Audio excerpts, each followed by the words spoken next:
నేను నీకోసం ఎన్ని వెరైటీలు చేసి పెట్టానో తెలుసా? అవన్నీ నేను వెళ్ళి తీసుకొస్తాను. ఆ తర్వాత తింటూ తింటూ ఇంకా చాలా కబుర్లు చెప్పుకోవచ్చు. నా బంగారు తల్లి.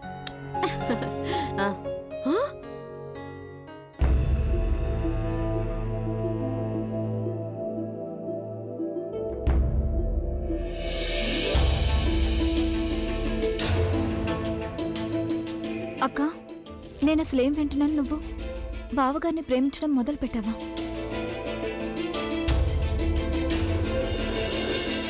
లేదక్క, నువ్వు ఇలా చేయడానికి వీల్లేదు. నువ్వు ఎలా చేయగలవు? ఇంతకు ముందు ఏం జరిగిందో మర్చిపోయావా? ఇంతకు ముందు కూడా సురేష్ అక్క, సురేష్ నిన్ను మోసం చేశాడక్క. అప్పుడు నువ్వు నాకు ప్రామిస్ చేసావు, ఎప్పుడు ఎవరిని ప్రేమించావు, ఎప్పుడు ఎవరి మీద నమ్మకం ఉంచావని. మరి చూడు, నీకు చాలా బాగా తెలుసు కదా, ఈ పెళ్లి కేవలం కాంప్రమైజ్ మాత్రమే. అభి బావు గారు నిన్ను ప్రేమించడం లేదు, ఎప్పటికీ ప్రేమించరు. ఎందుకంటే తన జీవితంలో ఆల్రెడీ ఇంకొకరున్నారు. నీకు బాగా తెలుసు కదక్క, ఏ రోజు తనకు అవకాశం వస్తుందో ఆ రోజు తన జీవితంలోంచి నేను గెంటేస్తారు. చూడు, ఆల్రెడీ నేను ఈ గిల్ట్తోనే బతుకుతున్నాను. నువ్వు ఈ బంధంలో నా కారణంగానే ఇరుక్కుపోయావని. కానీ ఆ వ్యక్తి నీకు తగినవాడు కాదు. అలాంటిది నువ్వు అతని విషయాల్లో ఇలా ప్రేమలో పడ్డావంటే నన్ను నేను ఎప్పటికీ క్షమించుకోలేనేమో. నువ్వు నేను చెప్పింది వినాల్సింది. ప్రేమ నమ్మకంతో రాయిని భగవంతుడిగా మార్చవచ్చేమో, కానీ రాయి లాంటి మనసున్న మనిషిని ఎప్పటికీ మార్చడం కుదరదు. అక్క, బావగారు సీరియస్ గా నీకు తగినవాడు కాదని తెలుసుకో. అతన్ని ప్రేమించడం వల్ల నీకు కేవలం కష్టాలు, అవమానాలే మిగులుతాయి. ఆయన నన్ను ప్రేమించినా ప్రేమించకపోయినా దానివల్ల నాకు ఎలాంటి నష్టం ఉండదు. నష్టం ఉంటుందక్క, నాకు చాలా నష్టం కలుగుతుంది. మా అక్క సమస్యలో ఉందంటే నాకు నష్టం కలుగుతుందక్క. ఏ దారిలో అయితే అన్ని ముళ్ళున్నాయో నువ్వు ఆ దారిలో ఎందుకు వెళ్తానంటున్నా? చూడు, పొరపాటు ఒక్కసారి జరుగుతుంది. ఒకవేళ మళ్ళీ అదే తప్పు చేస్తూ కూర్చుంటే అది ఫూలిష్నెస్ అవుతుంది. ఇప్పుడు నువ్వు అదే చేస్తున్నావు. మళ్ళీ నీ మనసు విరిగిపోతుంది. నువ్వు బాధపడతావు, అప్సెట్ అవుతావు. ఆ తర్వాత నీ జీవితం. నువ్వు అప్సెట్ అయితే నేను అది చూస్తూ ఉండలేనాక. ప్లీజ్ నా మాట విను. నది ఎంత లోతుందో తెలుసుకోవడం కోసం ఎవరైనా అందులో దిగి చూస్తారో చెప్పు? ప్రేమలో పడితే నష్టపోతామా గెలుస్తామా అని ఇది తెలుసుకోవడానికి అందరూ ప్రేమించడం మొదలు పెట్టారు కదా. నేను ఇవన్నీ తెలుసుకోవడానికి ప్రేమించలేదు బుల్బుల్. నువ్వు చెప్పిందంతా కరెక్టే, నేను కాదన్నా. బహుశా నేనే తప్పు చేస్తున్నానేమో. ప్రేమించడం తప్పై ఉండొచ్చు. నాకు తెలుసు, నేను మళ్ళీ అదే పని చేస్తున్నాను.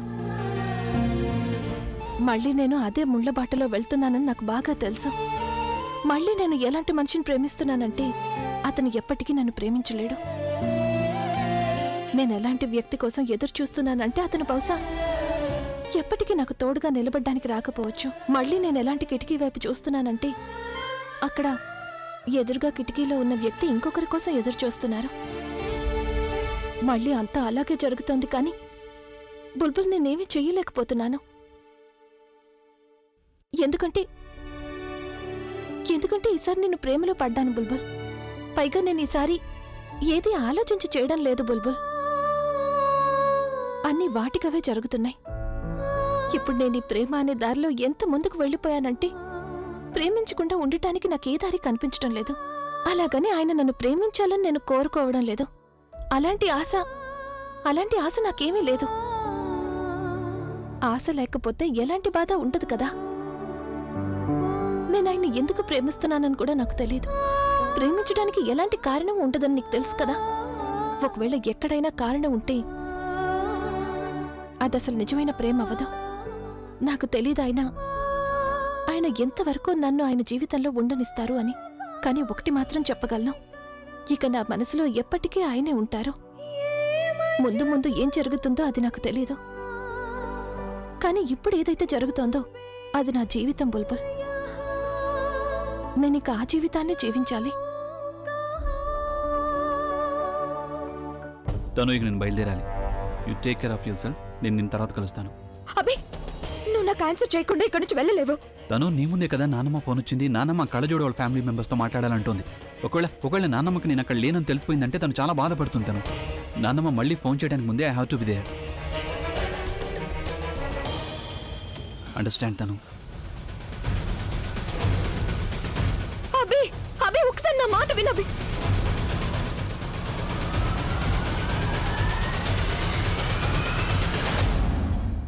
సరళ, నా స్నేహితురాలు పింకీ ఉంది తెలుసు కదా. తను నాతో ఏం చెప్పిందంటే ఈసారి దీపావళికి ఏదైతే ముహూర్తం వస్తుందో ఆ ముహూర్తంలో నక్షత్రాల పొజిషను చాలా అద్భుతంగా ఉంది అని.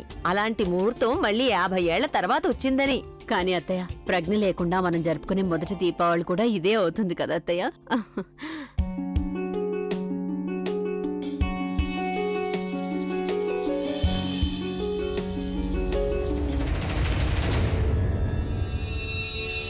కానీ అభి కొన్ని రోజులుగా నా దగ్గర అసలు ఏమీ లేదని నాకు అనిపిస్తుంది. I feel I can't live without you. Please నన్ను పెళ్లి చేసుకో అభి. నాకు సూపర్ మోడల్ అవ్వాలని లేదు అభి. నేను నీకు భార్య కావాలనుకుంటున్నాను. నాన్నమ్మేమో కళ్ళజోడు లేకుండా ఉండలేదు, నేనేమో నాన్నమ్మ లేకుండా ఉండలేను, తనేమో నేను లేకుండా ఉండదు. మేమందరం కలిసి ఉండటం కూడా కుదరదు. ఎందుకో తెలీదు. ఒక రాక్ స్టార్ లైఫ్ ఇలాగే ఉంటుందా? బావగారు, మీరు బయట ఎందుకు ఉండిపోయారు? లోపలికి పదండి, అందరూ మీకోసం ఎదురు చూస్తున్నారు. పదండి. నానమ్మా, నేను చూడు ఎవరిని తీసుకొచ్చాను. అరే అభి, బాబు అభి, రా, నీకోసమే ఎదురు చూస్తున్నాం. రండి అభి బాబు, కూర్చోండి. నీకెక్కడ కనిపించారే? పెద్దమ్మ గేట్ దగ్గర కనిపించారు. కూర్చోండి మీ కూర్చోండి. మాటలు దొంగతనంగా వింటున్నారని నాకు అనిపించింది. అదేం లేదు. బహుశా ప్రజ్ఞక్క తన గురించి మనకి కంప్లైంట్ చేస్తుంది అనుకుంటున్నారేమో. ఓసి పిచ్చిదానా, తను మనకేమని కంప్లైంట్ ఇస్తుంది? తను ఇక్కడికి వచ్చినప్పటి నుంచి కూడా అభి గురించి ఎంతో గొప్పగా చెప్తోంది. ప్రజ్ఞ నిన్ను ఎంత గొప్పగా పొగుడుతుందంటే బాబు, నీకున్న ఫ్యాన్స్ నీ పాటలు విని ఎంతగానో పొగుడుతూ ఉంటారు. ప్రజ్ఞ అంతకన్నా ఎక్కువగా పొగుడుతోంది. ఎంతైనా అభిబాబు పొగడ్తలకు అర్హుడే కదా, అందుకని ప్రజ్ఞ తన అంతగా పొగుడుతుంది. అవునా ప్రజ్ఞక్క,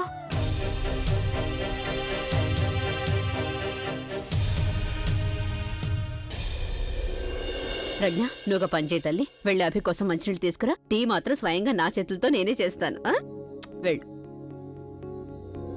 ఇంకా అభిబాబు, ఇంట్లో అంతా ఎలా ఉన్నారు? ఆంటీ, ఇంట్లో అందరూ బానే ఉన్నారు. మీలాంటి కొడుకు ఆ ఇంట్లో ఉన్నంత వరకు ఎవ్వరికీ ఎలాంటి సమస్యలు రావు కదా. మీకు తెలుసుగా, ఈ కాలంలో ఎవరు ఎవరికి సహాయమే చేయడం లేదు. దూరంగా ఎక్కడో నిలబడి తమాషా చూస్తూ ఉంటారు. కానీ మీరొక పెద్ద రాక్ స్టార్ అని కూడా ఆలోచించలేదు. ముందుకొచ్చి మాకెంతో సహాయం చేశారు. మీరు ఏవైతే సమస్యలు వచ్చాయో వాటన్నింటినీ తొలగించేశారు. మీ ప్లేస్లో మా వాళ్ళెవరైనా ఉంటే సహాయం చేసేవాళ్లే కాదు. మీరు మరీ ఎక్కువ పొగుడుతున్నారు. మీరు చేసిన సహాయం మీకు గొప్పగా అనిపించకపోవచ్చు, కానీ దీనికి మేము మీకు జీవితాంతం రుణపడి ఉండిపోయాం బాబు. మీ రుణం మేము ఎప్పటికీ తీర్చుకోలేము. మీరు మా కోసం ఎంతో చేశారు. ఈ రోజు మీకు ఒక విషయం చెప్పాలని నాకు అనిపిస్తోంది. మీరు తప్పుగా అనుకోకపోతే చెప్పనా? చెప్పండి. ముందు నీళ్లు తాగండి. తీసుకోండి బాబు. Thank you. కూర్చున్నావా? మీకైతే తెలుసు కదా బాబు, నా ఇద్దరు కూతుళ్ళు నాకు నా ప్రాణం కంటే ఎక్కువ. ఎప్పుడూ కొడుకుంటే బాగుండని నాకు అనిపించలేదు, కానీ మన సమాజమే అలాంటిది బాబు. ముందొకటి వెనుకొకటి మాట్లాడుతూనే ఉంటారు అందరూ, ఒక కొడుకుంటే చాలా బాగుండేది అని. కానీ మీరు మా జీవితంలోకి వచ్చినప్పటి నుండి నేను ఈ ప్రపంచానికి అంతటికీ ఎంతో గర్వంగా చెప్తూ వస్తున్నాను, నాకు కూడా ఒక కొడుకున్నాడు అని.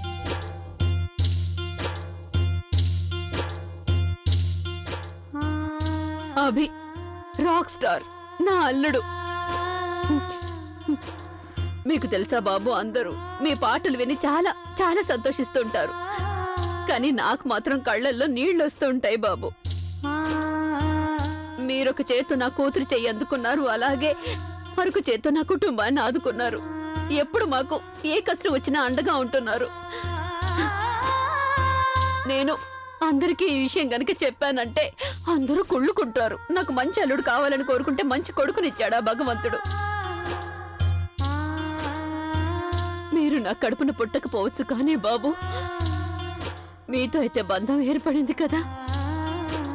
మీరు మా కుటుంబం కోసం ఏదైతే చేశారో దాని తర్వాత నేను మిమ్మల్ని నా కొడుకు కంటే ఎక్కువగా అనుకుంటున్నాను బాబు.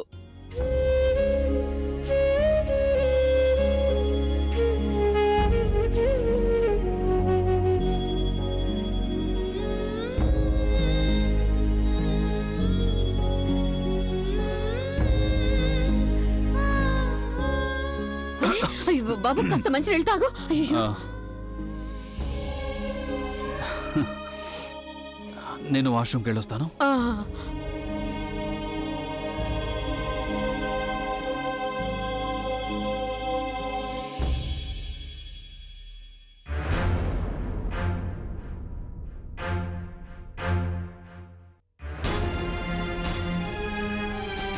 నువ్వేం చేస్తున్నావు అభి?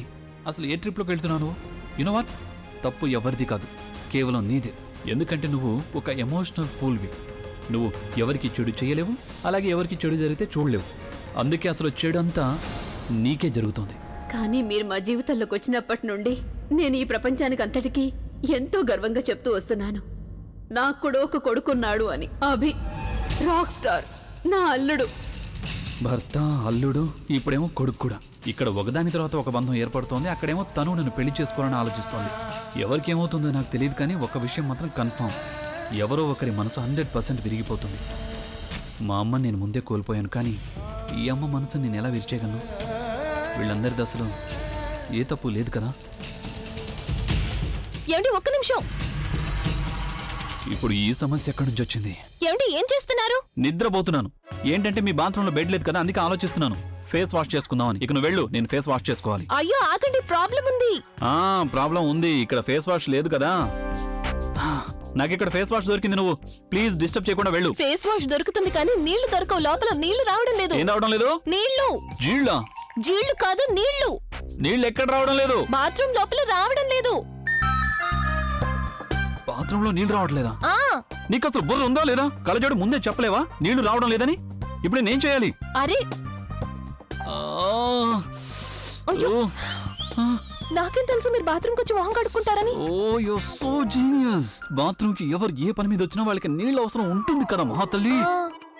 ఓ మరి నాకు ముందే చెప్పొచ్చు కదా ఇక్కడ అసలు నీళ్లు లేవని. నీళ్లు రావడం లేదని మీకు చెప్పాలని వచ్చాను, కానీ ఓ కొంచెం ఆలస్యం అయింది. కొంచెం కాదు, చాలా ఆలస్యం అయిపోయింది. నేను మొహానికి సోప్ రాసేసుకున్నాను, కళ్ళు మండుతున్నాయి నాకు ఇక్కడ. ఇంతకీ అసలు నువ్వు ఏం ఫేస్ వాష్ వాడుతున్నావు? నాకు కళ్ళు మండిన తర్వాతే అర్థమైంది నువ్వు ఇంత సన్నగా ఎందుకున్నావు అనేది. ఎందుకు?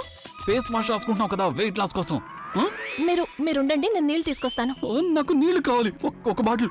ఏయ్ కళ్ళజోడు, నువ్వు కావాలని నాకు ఇదంతా చేస్తున్నావు కదా. నువ్వు ఒక రాక్ స్టార్ ని ఇబ్బంది పెట్టాలని ప్లాన్ చేస్తున్నావా? దీనికి నువ్వు చాలా బాధపడతావు. నీళ్లు తెచ్చావా? ఇదిగోండి. అయ్యో, స్నానం చేయడానికి కాదు. నేనేం చేయాలి ఇప్పుడు? ఉండండి, నేను ఇస్తాను. ఇదిగోండి.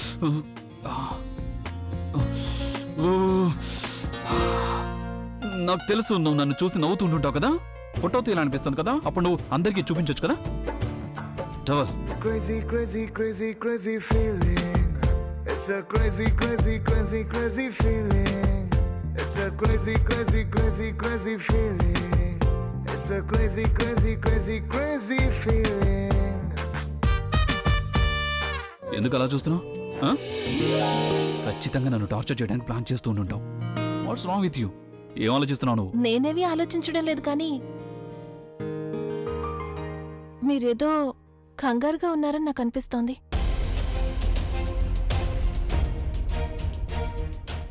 ఒక విషయం ఉంది, కానీ నువ్వు నిజంగా అడుగుతున్నావా లేక ఫార్మాలిటీ కోసం అడుగుతున్నావా? నిజంగా తెలుసుకోవాలని అడిగాను. షో, తను నన్ను పెళ్లి చేసుకుని ప్రపోజ్ చేసింది.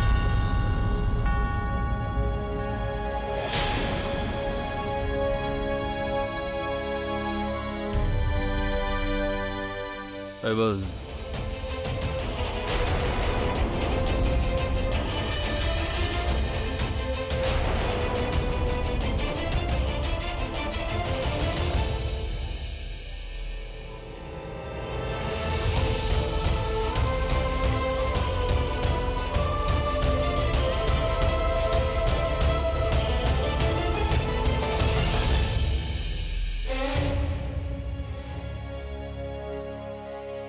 Thank you.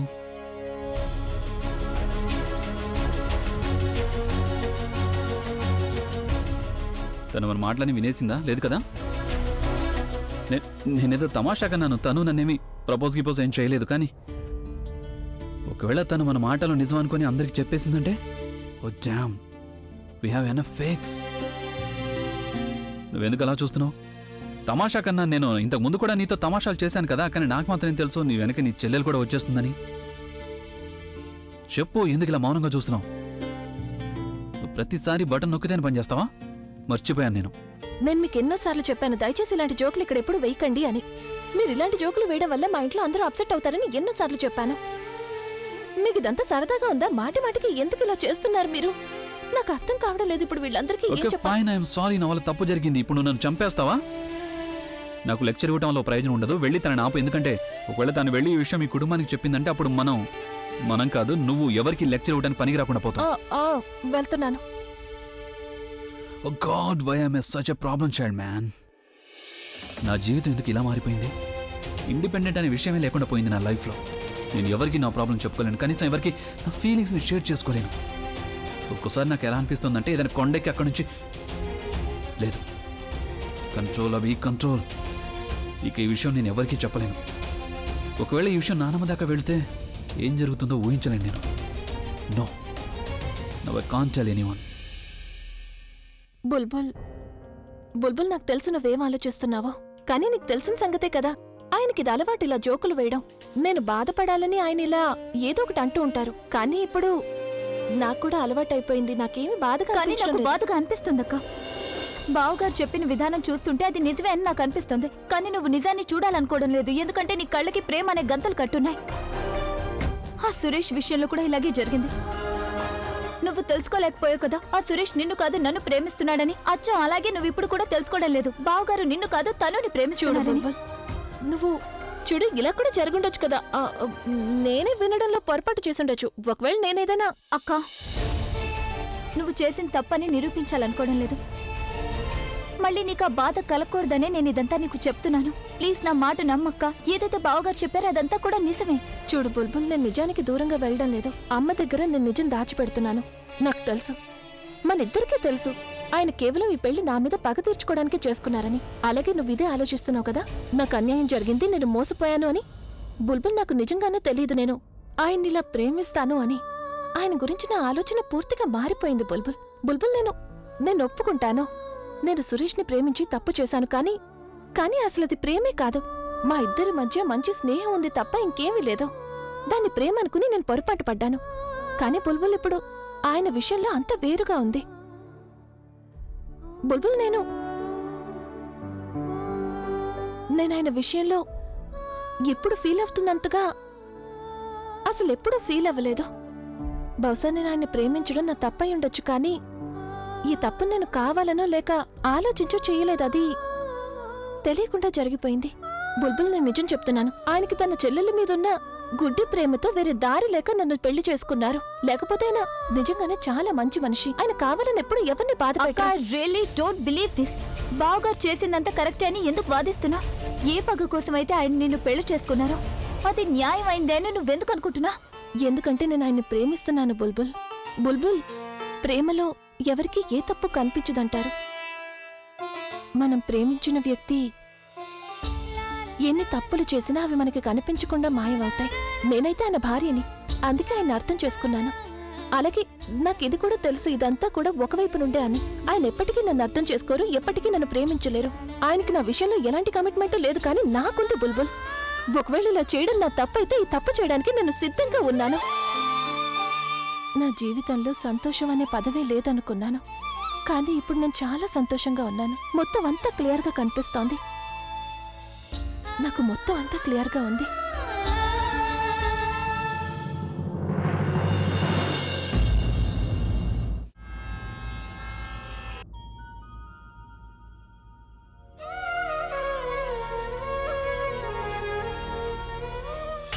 I feel I can't live without you. Please నన్ను పెళ్లి చేసుకో అభి. నాకు సూపర్ మోడల్ అవ్వాలని లేదు అభి, నేను నీకు భార్య కావాలనుకుంటున్నాను. ఏ పగ కోసమైతే ఆయన నిన్ను పెళ్లి చేసుకున్నారో అది న్యాయమైందేనో నువ్వెందుకు అనుకుంటున్నా? కానీ మీరు మా జీవితంలోకి వచ్చినప్పటి నుండి నేను ఈ ప్రపంచానికి అంతటికీ ఎంతో గర్వంగా చెప్తూ వస్తున్నాను, నాకు కూడా ఒక కొడుకున్నాడు అని.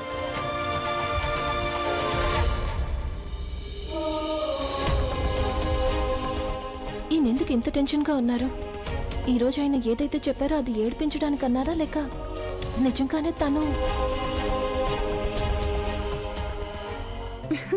రాజ్, ఇదే విధంగా మీరు నన్ను చూసుకుంటూ ఉన్నారంటే అప్పుడు నేను మిమ్మల్ని మోసం చేయాల్సిన అవసరం ఎప్పుడూ ఉండదు. మోసమా? ఏం మోసం? మోసమా? అదేంటి? మోసం కాదు, షాపింగ్. షాపింగ్ మోసం అన్నావు? లేదు రాజ్, అది నేను షాపింగ్ అన్నాను. రాజ్, ఇలా చూడు, ఇంత డబ్బులు ఇస్తావు నువ్వు నాకు, మార్కెట్ కి వెళ్ళడానికి. నేను మొత్తం మార్కెట్ అంతా తిరుగుతూ ఉండాలి ఈ షాపింగ్ కోసం. చవక సామాన్లు ఎక్కడ దొరుకుతాయి, ఎక్కడ కొనాలి నేను అని ఒంటరిగా తిరుగుతూ ఉంటాను నేను. నువ్వు నాకు తోడుగా వచ్చి కొనిస్తే నాకిన్ని బాధలు ఉండవు కదా రాజ్. అలా చూడు, ఆ చెప్పులు చాలా బాగున్నాయి కదా రాజ్, నాకొకటి కొనివచ్చు కదా. ఇప్పటికే ఇంట్లో 3 జతలు చెప్పులున్నాయి కదా, మళ్ళీ ఇంకోటి ఎందుకు ఇప్పుడు డబ్బులు వేస్ట్ చేస్తావు? సరే కొనొద్దులే. సరే సరే, ఏం కావాలో తీసుకో, మొహం అలా పెట్టద్దు. నిజంగానా? ఆ, పద అయితే.